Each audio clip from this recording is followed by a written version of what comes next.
So what's going on, everybody, and welcome back to the Run with Jay channel. If this is your first time tuning in, welcome.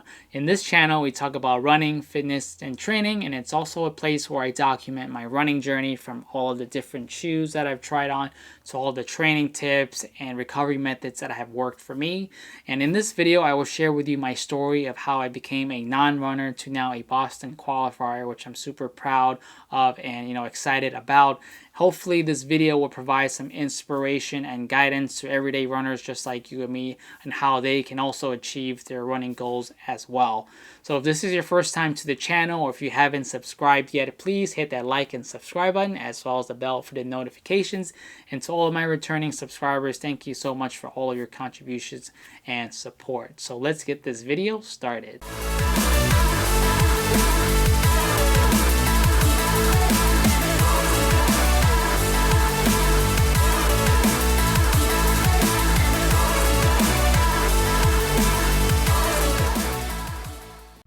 So just to preface, I didn't really do any running in high school or college, so I never had that base that is very useful for running now. I kind of just started running back in 2019, a few years ago prior to COVID. And so my running journey probably starts like a lot of other people. I was forced to run this 5K, and I was dreading it to the day of the race. It was hot, it was raining, and it was one of the best of conditions. And when I was registering for the race, I didn't know that when you put your time in, that's where they're going to place you for the race. So I put it general 1 hour to finish a 5K, and little did I know, when I picked up my bib and everything, I was placed almost like a mile back in the starting line. So I had to crisscross through like hundreds and thousands of people just to get to some normal level, a normal area where I didn't have to bump into people. So I finished the 5K in about 35 minutes, so which isn't, I guess, too bad. So I don't consider myself like an athlete or anything. I did do weights and trained and things like that, but I never really did any like sports seriously, like play softball or basketball. I just usually went to the gym, did some weights, and maybe ran on the treadmill for a mile or two at most, which I usually dreaded because I always hated running. So ever since I finished that race and you got your swag and your medal, something kind of hit me. I guess people would say like I got bit by the running bug, and I thought to myself, well, this isn't too bad actually. I could probably do this more often. So 2019 in June was when I really started, digging and getting, serious about running. And in that year, I think I ran a total about 900 miles from June all the way to December. From then I started thinking running could be something more of just a casual thing, and I can actually make it into like a hobby. So that's when this channel was born as well. I kind of figured, what, why not make a channel documenting everything I'm doing, all the shoes I'm trying on, to help other runners out there as well that are just like you and me. And it's honestly, as many people would expect, people watching the running channels videos on YouTube are not your elite or professional athletes. They probably already know everything they need in terms of running from their coaches or to the companies that work with them. So this channel and a lot of these videos are pretty much made for everyday runners just like you and me as well. So 2019 was an interesting year because it was my first year running seriously. I started in the middle of the year, which is full-blown summer, so running in the heat was definitely something that I was not acclimated to, and it was terrible. And there were times where I really hated it and I kind of wanted to quit. But I found a running group in my local area that has about 200-300 people, which is great. And those people truly are inspiring, and they helped kept me going in my running journey. And I definitely would recommend this to anyone starting out running for the first time, or running at a point where they're getting bored, or they're not feel like they're not getting any progress from running. It's just like look for a running group around your area. I'm sure there has to be something in the place where you live, and just run with those people and on a daily basis, maybe once a week or anything like that, because it'll definitely help motivate you and keep you running, so you don't just like stop running and quit.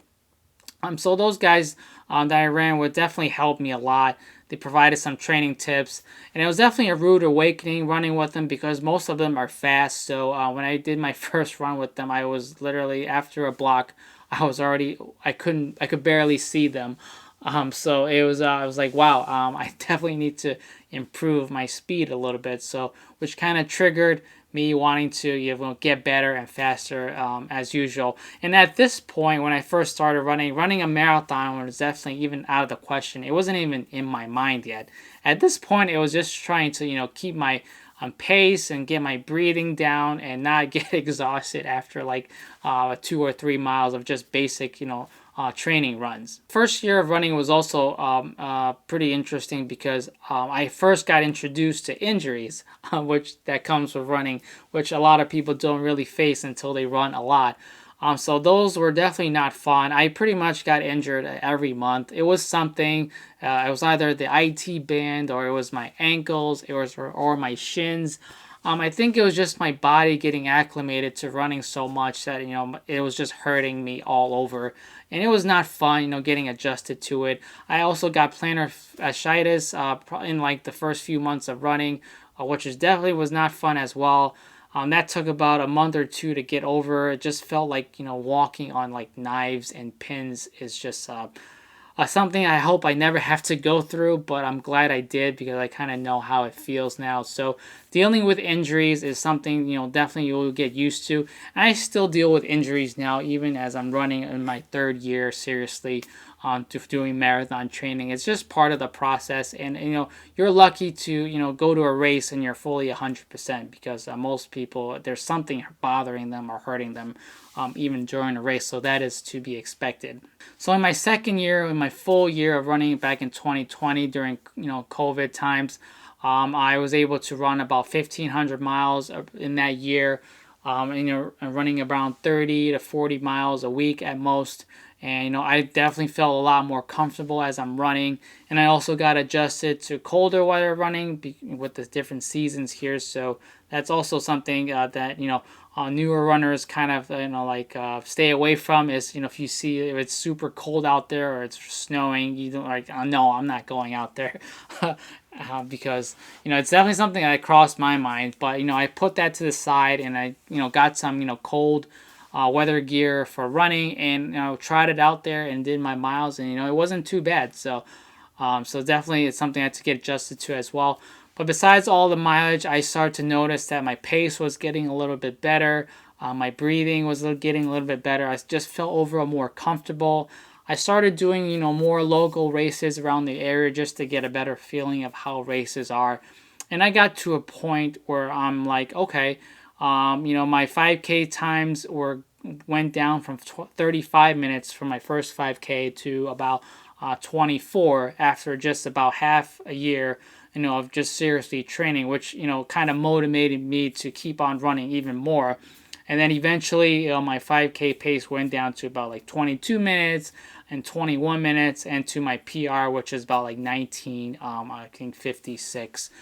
So it's definitely, great to see all of these progress while you're running, and it's definitely something you should work towards to have your personal goal that you want to set a certain personal best in a race. So when I got to that point, I was kind of like, okay, 5Ks are fun, what's the next challenge, right? So a marathon kind of crossed my mind. So you can't, look up videos about marathon running without, missing Eliud Kipchoge and, trying to break the 2-hour marathon barrier at the time, which he has now at this current moment. And, just getting inspired by all the things that he's been doing and other, runners out there just conquering, barriers and records. And it kind of really motivated me to want to do that.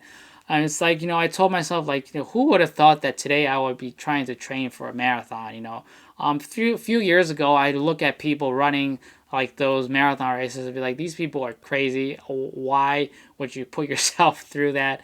And now that I'm looking back at that, I'm like, man, if I only knew how, fulfilling and rewarding, completing a marathon is, I probably would have changed my mindset. So, looking up videos about different shoes for training and marathon racing, I eventually, like I said, ran into the running grades, and it really kind of motivated me to give it at least a try. And I started picking up the paces and running more. I think my max mileage for a week was about like 70 or 80 miles, which was crazy. And I definitely had to tone it down because I kept hurting myself because, you're supposed to increase your mileage about 10% every week, which I wasn't doing, which I should. So I started, really focusing on my training for the marathon. I work with my running group. I started getting a coach as well, which helped plan my runs for every week, which I do recommend if you have the money and can afford just a basic coach to help you with your planning and miles I need to do every week. It definitely helps take that aspect out of your training where you have to worry about waking up every day, what you need to do. Having a set schedule of exactly what you need to run on what day definitely helps, and it definitely has helped me to reach the point where I am today of qualifying for Boston. So my first marathon I trained for was Chicago, and I signed up for it, and I was lucky enough to get accepted. The training, was interesting. It was a lot different than just your everyday basic 5K training. I wasn't really used to all the mileage I had to do. It's definitely a struggle in the beginning, but I feel like as I put on more miles every day, I started getting a lot more comfortable and running longer distances. And when I got to those really long distance runs, like the 18 and 20 milers, which was definitely not fun for the first time, I really understood how much, and what a marathon really is going to do to my body, and how hard and of effort it is just to complete a marathon, let alone try to run your personal best. So all that kind of shaped my training and my mind during that time. And when I did my first marathon, I completed it at about 3 hours and 36 minutes in Chicago, which I was thoroughly surprised about. I thought, I was going to do maybe 4 hours, but, I finished in 3:36 at a very comfortable pace, which I'm super excited about for my first race. So that was my first marathon. And then I decided to do New York City as well, which I was fortunate enough to do the 50th anniversary, which is, about like a month or two after the Chicago one. So it's definitely something that a first-time marathoner does, is do back-to-back, month marathons, which sounds a little bit crazy to some people, but I was able to do it, and I definitely don't want to miss out on New York City because it's one of the best marathons in the world. So I did New York City, and it's got a lot of bridges and hills, which isn't fun. It's definitely difficult for for your average person. But I finished that race in 3 hours and 24 minutes. So I got almost a 12-minute personal best, which I was really surprised about because the bridges in New York City and are no joke. You run about through like 3 or 4 or 5 of these bridges, and they're definitely not fun to run in, but I was just so inspired by all of the people cheering in that race and all of the other runners that were running. And, it just kind of like, in that moment, and you just, it helped you keep running faster for longer periods of time. And I was thoroughly surprised. I set a personal best at 3 hours and 24 minutes. And I was super excited about that. So now I'm thinking like, okay, I can do this more often now, and what would be my next goal is to finally started Boston. Boston started coming in my mind, and I'm like, okay, maybe I can qualify for Boston. That seems like the next goal, right? So as qualifying for Boston is definitely not easy. They have set time standards that you have to get for your age group, and even if you get those time standards, it might not be enough because years past you would have to run maybe a minute or two faster than your age time, because so many people apply for that race, and obviously they can't fit everyone in there. And usually people, unfortunately, do not make the cut, whether they're just barely on the cusp of their time range, or they don't have enough of a buffer to get them in to the Boston Marathon. So it is a tough race to get into, and it's a dream for a lot of everyday runners just like you and me to get into that race. So that was my goal on working towards that. And in the pit stop, or in between, I did the Disney Dopey challenge, which was a challenge in itself, running 4 days straight, a 5K, 10K half marathon, and a full marathon in January of 2022. It was definitely a great experience, but definitely a rude awakening. Running so many races, back to back with the lack of sleep, it was definitely tough. But I think it prepared me mentally, for running faster and doing better in the marathon, having gone through that experience. Marathon in that race, I finished about 3:38, so it was nothing like too, surprising or anything. I didn't expect to do super well considering I had to race 3 days prior to that. After that, I really dug down deep and decided, okay, what races would get me close to getting a Boston qualifying time. So I looked into some of these downhill races. So the first race that I looked into was the Mount Charleston Marathon in Las Vegas. It seems to have very high Boston qualifier times because it's an overall downhill race and you're going down a mountain. So I decided to give that race a shot. Little did I know, I needed downhill training, which I definitely did not prepare enough for. I definitely was going fast in the entire race. I was going like 50 or 45. So I was like, wow, I might be able to hit a Boston qualifier time in this race. So I was super excited about that. And then lo and behold, as the the terrain started getting flat at mile 20, 21, my quads just pretty much gave in, and even running on flat surfaces was just a struggle. And I finished the race with 3 hours and 12 minutes, which is still a personal best for me. But I did not achieve my Boston qualifying time of 3:05 that I needed. So it was a little bit of a letdown, but I was happy overall because I did get a personal best. Even with the walking and stopping that I needed to do for the last 5 miles just to finish, I created such a time buffer in the beginning of the race that all that walking and stop and go helped to even still give me a personal best. So knowing that if I didn't stop, I might have toppled that Boston qualified time. So it just motivated me more to train harder to hopefully get that in the next race, which is the most recent race that I did. So another race that I looked into was something called the Tunnel Marathon over in Seattle, which is like almost like a trail marathon, but you're basically running on gravel the whole time. So you can use road running shoes, which I did, and I didn't have any issues with. So I wanted to find a race that wasn't too steep of a downhill like the Mount Charleston, but also offered an overall downhill experience. So the Tunnel Marathon was something that was something that I found, and a couple of my running friends also did that race, and they were able to get their Boston qualifying times, and they really enjoyed it and highly recommended that race to me. And I know a lot of people that I know have done that race did get a Boston qualifying time, so I wanted to experience the race for myself.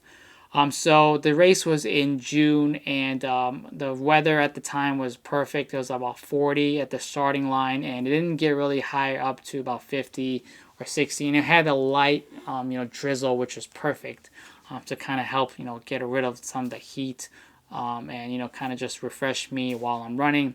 The race went really well. In the middle, I just kind of tried to keep my pace at around 6:45. And to not burn out too quickly because I know what's to come at the end of the race. I did not want to hit the wall again like I did with Mount Charleston. So the race was a little bit different as opposed to your other races. There's not really any spectators or anybody there watching. It's literally you and the race, and you get definitely beautiful views of the nature, scenery. I ran around by waterfalls like a couple of times, and then I ran across like a really high bridge, and you can see the highway to your right, and there's like a drop off, which is kind of scary, but overall the scenery was beautiful. The racing, the event staff was really good. They had everything, marked, and everything was just very well coordinated, which I was liked. And the coolest part is you get to run through a tunnel, which is about like a mile or two long with pitch black darkness with other people, and you had to bring a headlamp in order to run. Or is recommended to have, but it was really fun experience. You run through this tunnel and you can see this like pin dot light at the end of the tunnel.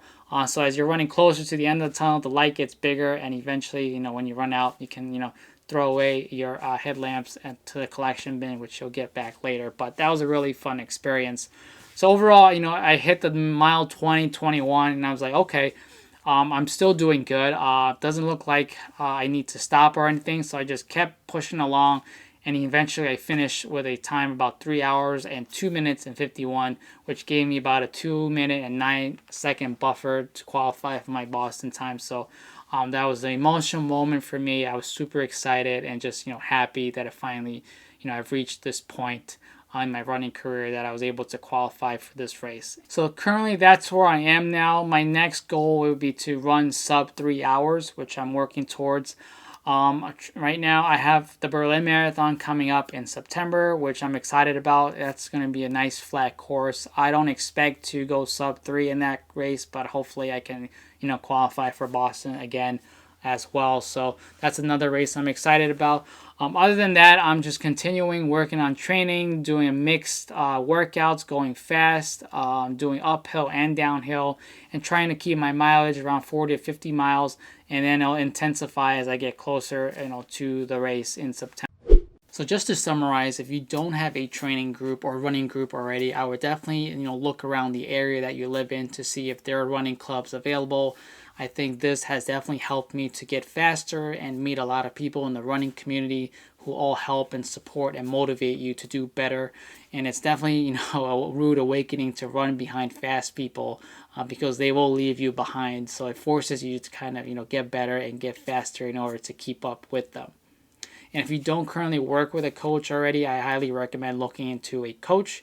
They can just help you with planning your schedule for the rest of the week or the month, so you don't have to worry about that. Or if you want a really professional coach, they can help you with meal plans, to come with you to your runs. So really depends on you and the price range that you're willing to afford.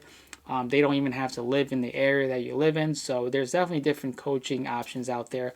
But I did find that having a coach definitely helps me keep my mind focused strictly on training and not worry about all of the other stuff like how much I need to run when I wake up every day. And another thing that you've probably heard of millions of times, but increase your mileage slowly, probably like 10% every week. The last thing you need to do is get hurt. I know a lot of runners want to go from 0 to 100, which I've done countless numbers of times, and it always leads to injuries or things not, working out correctly. So, be patient, take your time and increase your mileage slowly and consistently. Another thing is to listen to your body. Definitely there are times where I've experienced fatigue or just burnout where I feel like, I just don't want to run anymore. So it's okay to just take a week or two off of running and do something else to keep your mind off and just kind of reset. And it's definitely helped me in my training, especially after maybe a hard race or like a marathon where I just kind of just want to not deal with running for a little bit and just keep my mind off and reset. And it's definitely helped to get me more focused on training for the future. And along with that, just be patient. Progress will come, but it's not going to happen overnight. So you will get faster, you will be able to run longer, but it comes with weeks, months, or even years of training, depending on the person. So don't expect results immediately. Just be patient and just, let the system work itself. As long as you're out there getting the mileage and getting the work done, you will be improving and you will be seeing results. And another piece of advice I would give to newer runners out there, which I experienced as well, is make sure your shoe fits. So when I first started running, I thought I needed a lot of room in the toe area, right? So I don't hit the top of the shoe. But I realized I was running in a shoe half size too big, which was causing a lot of my heel slippage and blisters and things like that. So once I realized that about a year in, I got a shoe that finally fits well, and it totally changed my running career, and I feel a lot more comfortable running. I was able to run longer without any of those pains and aches on my feet. So make sure you get your shoe feet size and get a shoe that fits, because it definitely will make a difference in your running. And another thing that I like to do is always have a race planned out in the future, just so I have some motivation to make me keep on running and have something that I can work towards. Kind of, just sort of like motivation out there. So, you'll always have something to train for as opposed to just running endlessly without any goal or anything in mind. And having a race kind of just puts all your training in perspective and gives you an idea where you are fitness wise. So it's nice to have something to work towards too. So I always like to have a training or a race in my schedule. So thank you guys for watching this video. I hope you enjoyed it.